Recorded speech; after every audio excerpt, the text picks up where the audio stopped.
Le reste de ce mois de janvier, c'était terrible.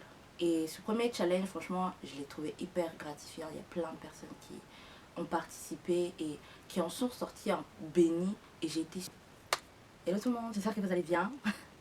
On est reparti pour la première vidéo YouTube de cette année 2026.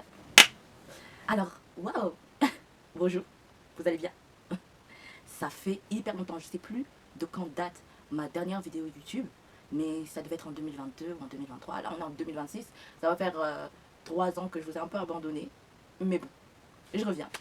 Et je remercie, je suis trop contente, je rends grâce pour ça, parce que pouvoir revenir devant la caméra et pouvoir vous parler, c'est juste un privilège immense. J'espère que cette première vidéo vous fera plaisir. Et je pense que comme vous l'avez vu, vous savez de quoi on va parler. De quoi on va parler aujourd'hui. Aujourd'hui, on va parler de ce premier mois de 2026. Et il y a eu plein de choses. Il y a eu plein de choses, plein de premières expériences, plein de bonnes expériences, plein d'apprentissages. Parce que moi, j'ai jamais de mauvaises expériences, j'ai juste des apprentissages. Des apprentissages dans la douleur, mais c'est des apprentissages. Alors, au début de cette année 2026, en fait, j'ai eu une idée de concept assez particulier. J'ai décidé de filmer tous les backstage de tout ce que je vivais. Alors, j'avais vu en 2026, en 2025 plutôt, fin 2025, que beaucoup étaient là à remettre en question le fait qu'à la fin de l'année, chacun faisait son bilan de ses réussites et montrait pas en fait l'envers du décor. De tout ce qu'il y a de difficile, de tout ce qu'il y a de plus compliqué, que ce soit d'être entrepreneur ou bien d'être créateur de contenu ou bien de quoi que ce soit sur une année. Et moi, je me suis dit, c'est vrai, parce que la vérité, c'est que sur une année, on passe tellement par des hauts, des bas, des douleurs, des downs. Vous savez pas, vous nous voyez derrière vos téléphones, derrière nos caméras. Mais derrière, il y a peut-être quelques minutes, on était là en train de pleurer. De pleurer. En tout cas, moi, durant ce premier mois, ça m'a déjà montré à quel point c'était compliqué. Il y a eu tout ça durant cette année. Et moi, ce que j'ai fait, c'est que j'ai décidé de filmer chacune des petites étapes de ce mois. J'ai essayé de vraiment être le plus honnête possible, mais bon, je vais vous dire la vérité, j'ai pas tout filmé. Il y a des choses qui doivent être et rester secrètes. Alors j'ai regardé toutes ces vidéos de cette année et je vais vous dire, j'ai un peu honte quand même de tout vous montrer, mais je pense qu'il est important de montrer la vérité. Et j'ai décidé de vous en faire quelques leçons en tout, parce que je l'ai fait ici. En tout, j'ai 4 leçons à vous donner, avec lesquelles je ressors de ce premier mois le premier mois de cette année 2026.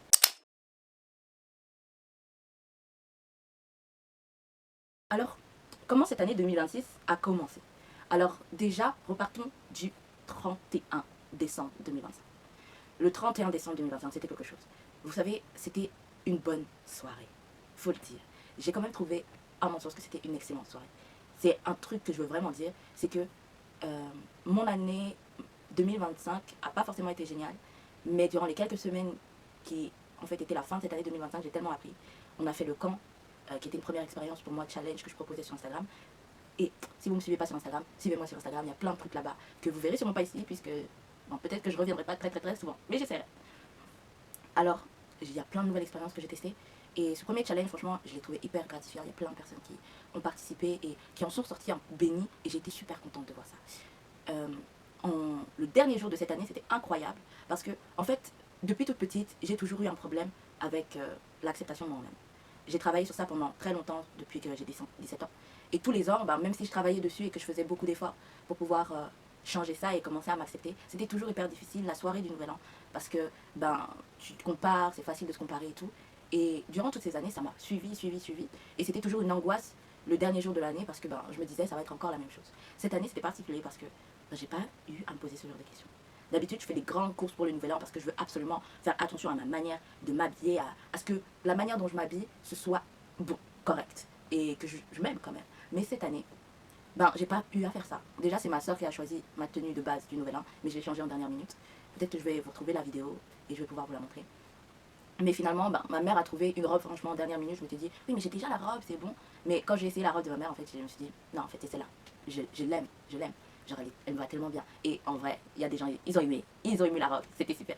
Mais même moi, je me sentais hyper bien dedans. Et c'était pas une source d'inquiétude. Je me suis dit, mais cette année, c'est pas une inquiétude pour moi, la manière dont je m'habille. Et ça, c'était bien. Et puis après, franchement, toute la soirée, je me suis sentie alignée à moi. J'étais vraiment bien. Genre, je m'inquiétais pas pour ma manière de m'habiller, je m'inquiétais pas pour ma coiffure, je m'inquiétais pas pour ma tenue. Et j'étais OK avec moi-même. Donc, déjà, petit conseil à quelqu'un. Si tous les nouvelles ans, c'est hyper compliqué pour toi, c'est ta hantise, moi aussi, c'était comme ça. C'était tout le temps comme ça. Et je peux te dire que j'ai eu mon premier nouvel an où j'ai pu profiter. où j'ai pu être bien, bien. J'ai pu profiter de l'instant, profiter de mes copines, profiter de moi et pas me poser la question de est-ce qu'on me regarde, est-ce qu'on aime ma tenue, est-ce que ma tenue est bizarre, est-ce qu'on me trouve... Non, juste, it's the new year, it's good. Et ça, franchement, c'était super. La première soirée, du nouvel an était exceptionnelle. Le reste de ce mois de janvier, c'était terrible. Terrible. Waouh.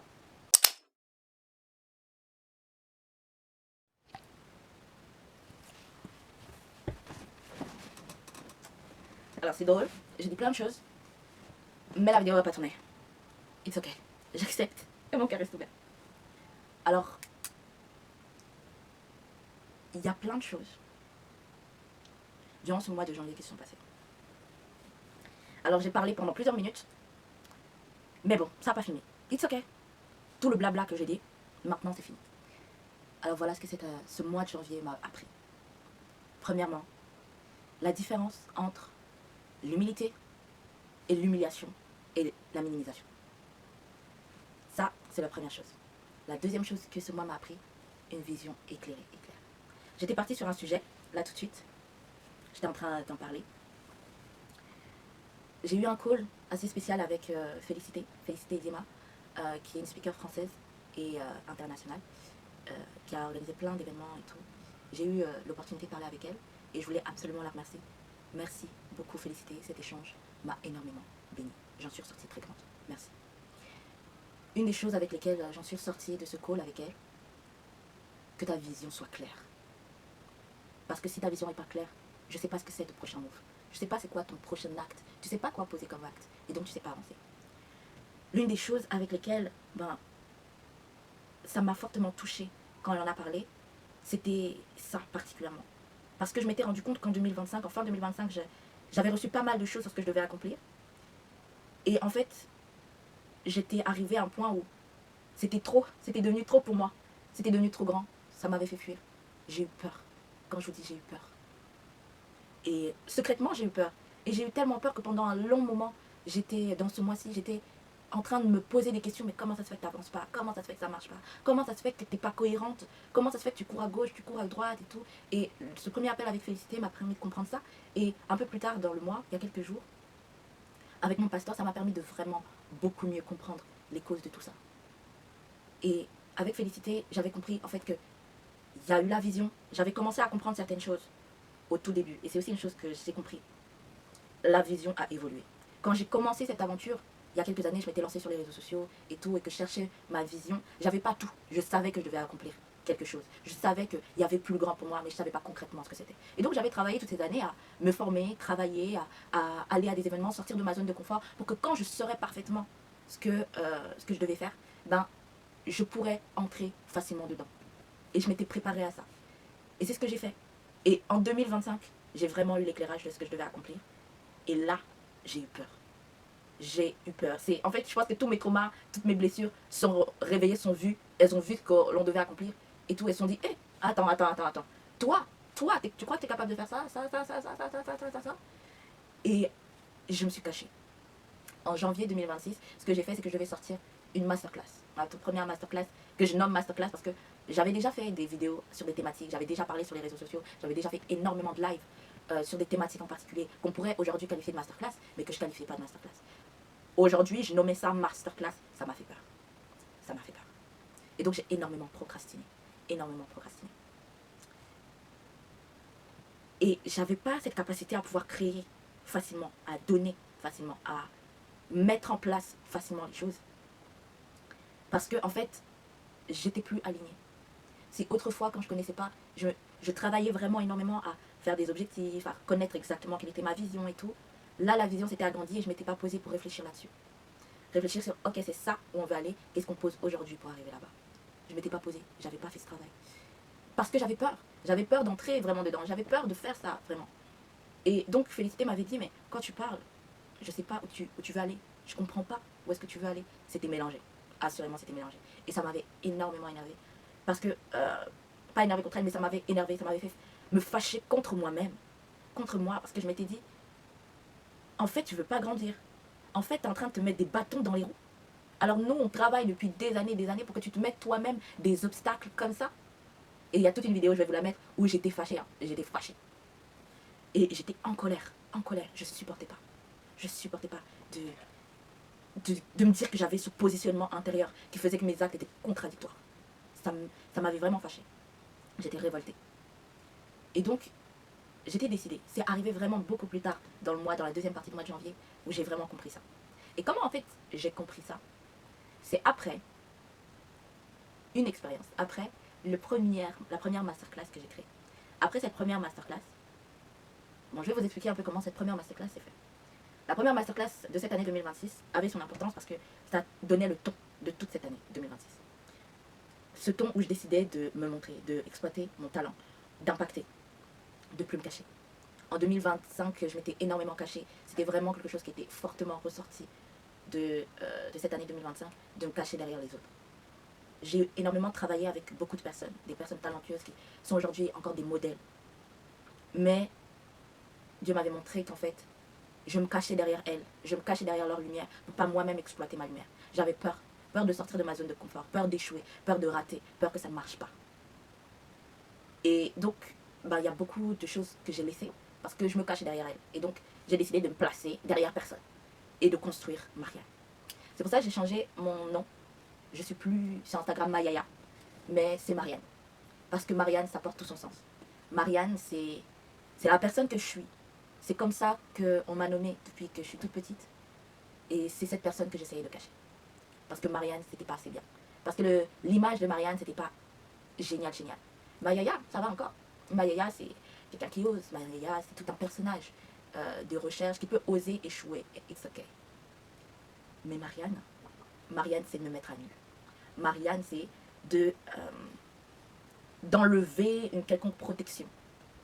Et que si quelque chose se fait, ça se fait sous mon nom. Sous le nom qu'on m'a donné à la naissance, sous ce prénom-là. Et donc, cette année, j'ai vraiment décidé de marcher dans cette identité, d'accepter complètement toute la mission.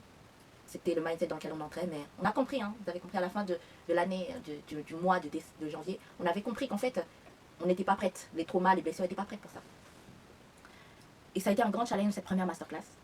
J'ai dû créer cette masterclass, l'annoncer et tout, et c'était challengeant. L'une des choses qui a été le plus compliquée, c'était le prix. Parce que j'évaluais pas simplement ce que j'allais apporter. Parce que si j'évaluais simplement comme j'allais apporter, le prix allait être facilement quantifiable. Mais je décidais, moi, maintenant, de m'évaluer. C'était la première évaluation de est-ce que tu vas réussir à incarner la position que tu as dit que tu allais incarner durant cette année. Mais c'était une erreur. C'était une erreur. Parce que c'était plus aligné. C'était plus aligné à la vision.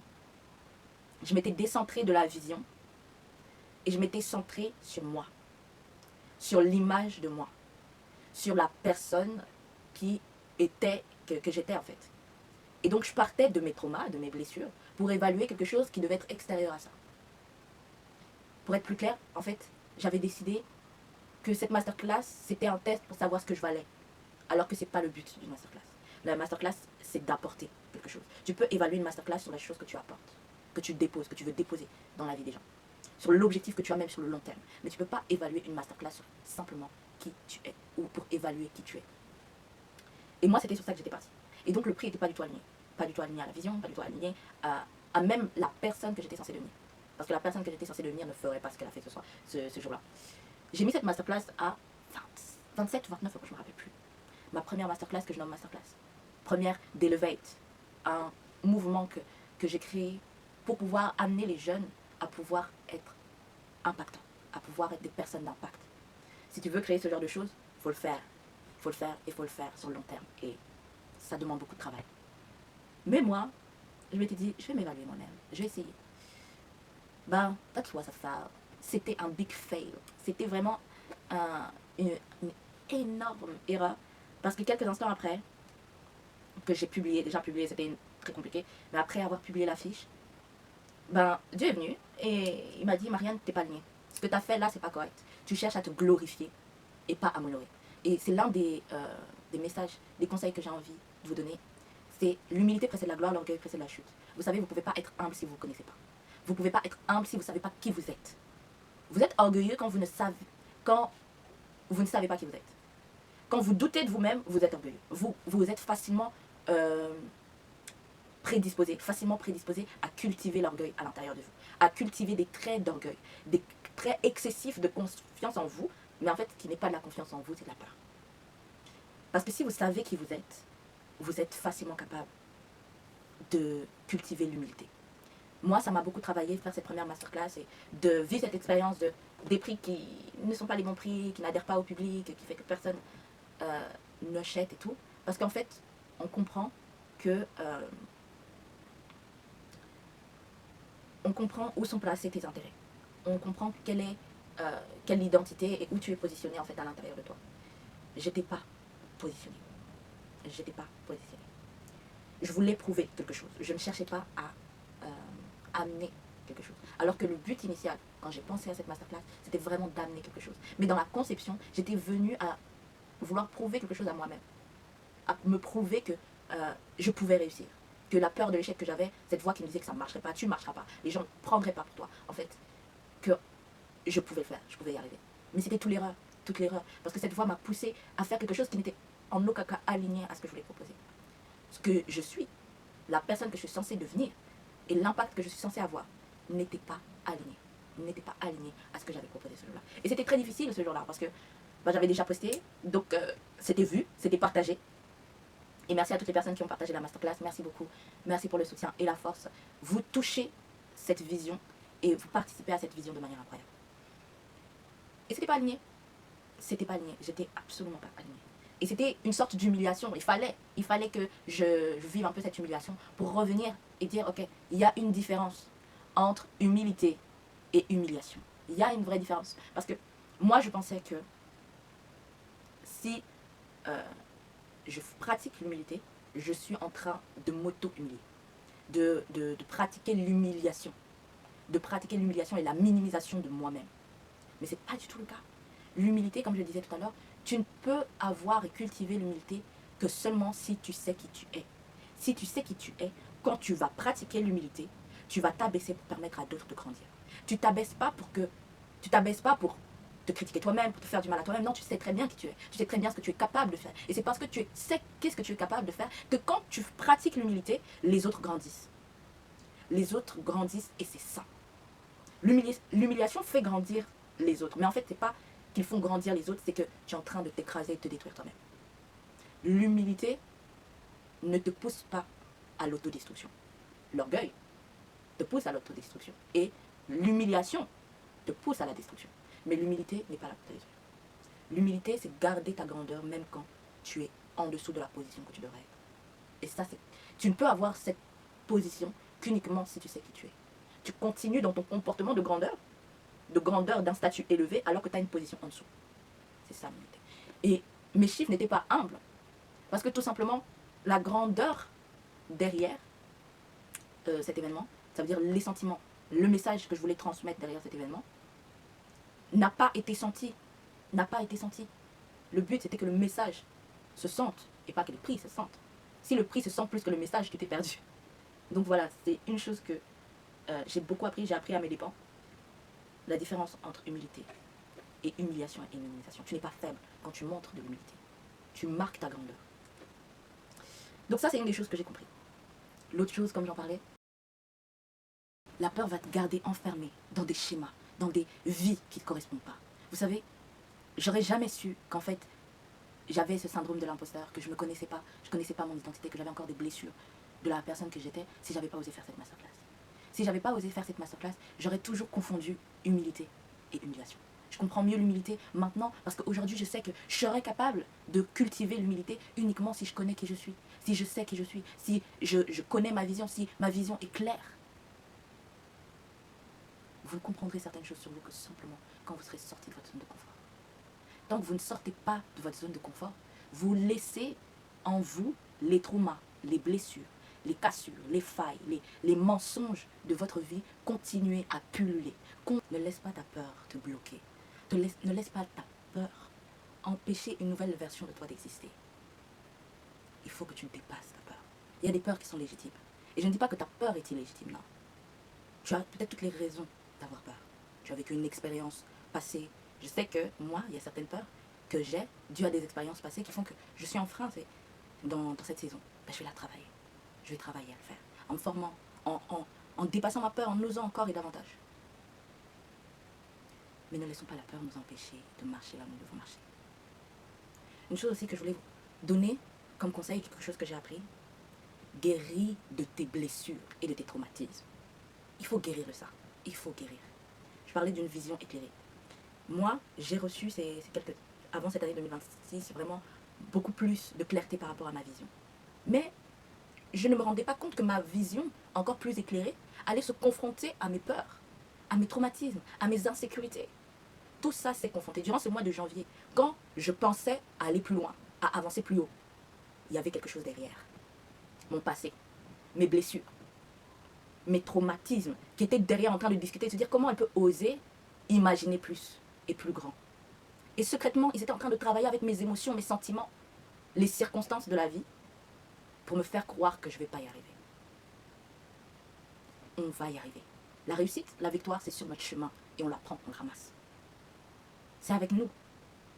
Mais nos insécurités vont toujours se confronter à notre vision, à nos aspirations, à notre ambition.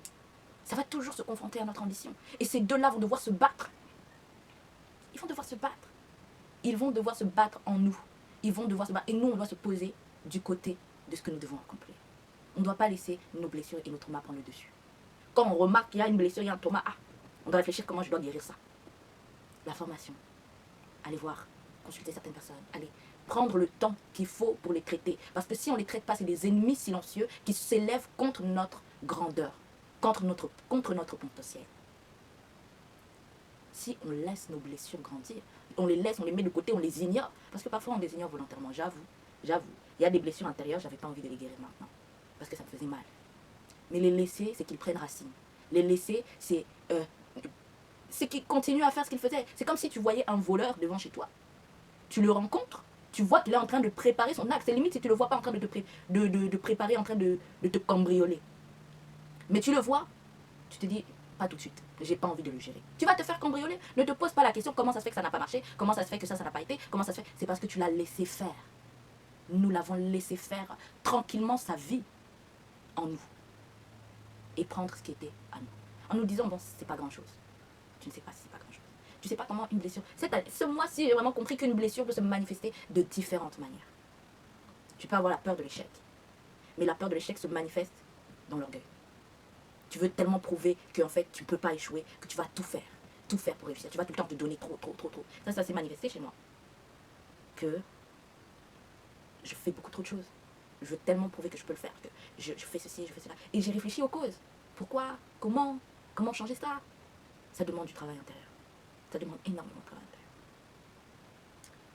Il faut qu'on guérisse. Si tu veux devenir entrepreneur, tu es d'abord ta première entreprise, ta première source de revenus. Tu sais très bien que c'est toi d'abord. Toi d'abord. Donc, voilà avec quoi je ressors de ce premier mois de cette année 2026. Marcher dans sa vision, c'est important. Oser, c'est important.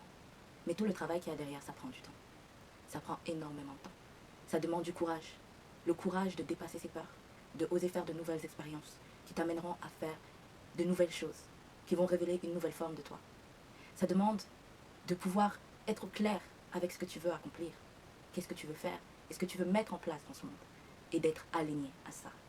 Mais surtout et avant tout, d'être assuré et convaincu que cette personne que tu veux devenir, que toutes ces choses que tu veux accomplir, tu l'accompliras. Et de ne pas laisser tes peurs, tes traumas, tes insécurités prendre le dessus. C'est savoir faire la différence et cultiver de bons caractères. Des caractères de leaders. Des caractères de personnes qui amènent plus haut.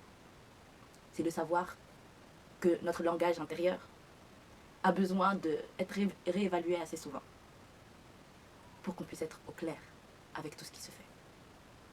Donc voilà, c'est un mois qui m'a vraiment beaucoup appris sur moi.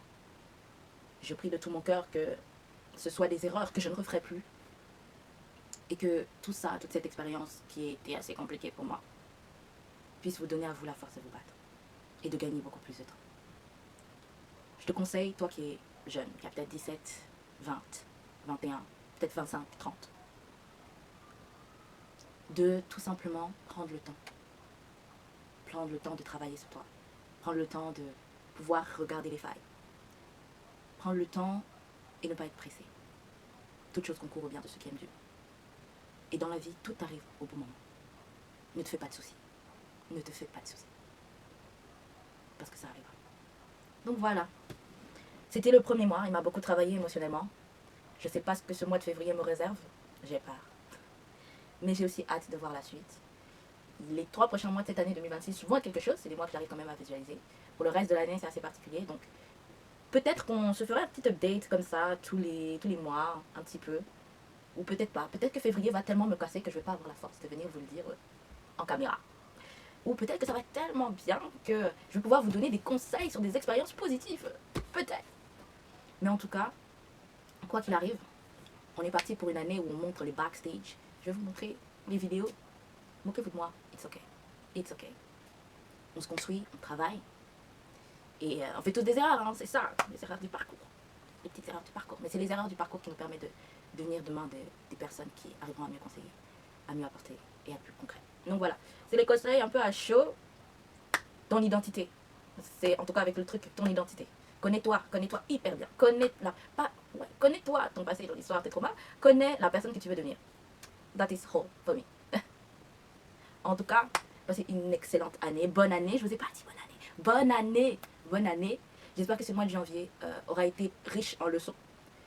Parce que, et en victoire. Parce que je suis d'accord avec cette phrase. Est-ce qu'on échoue? On n'échoue pas. On apprend. On apprend. On apprend. Et cette année, et ce mois-ci, je vais apprendre. J'apprends. Et je fais de merveilleuses expériences. Voilà. Que du positif toujours. Je vous souhaite une excellente année 2026. Et on se voit en février. Bye.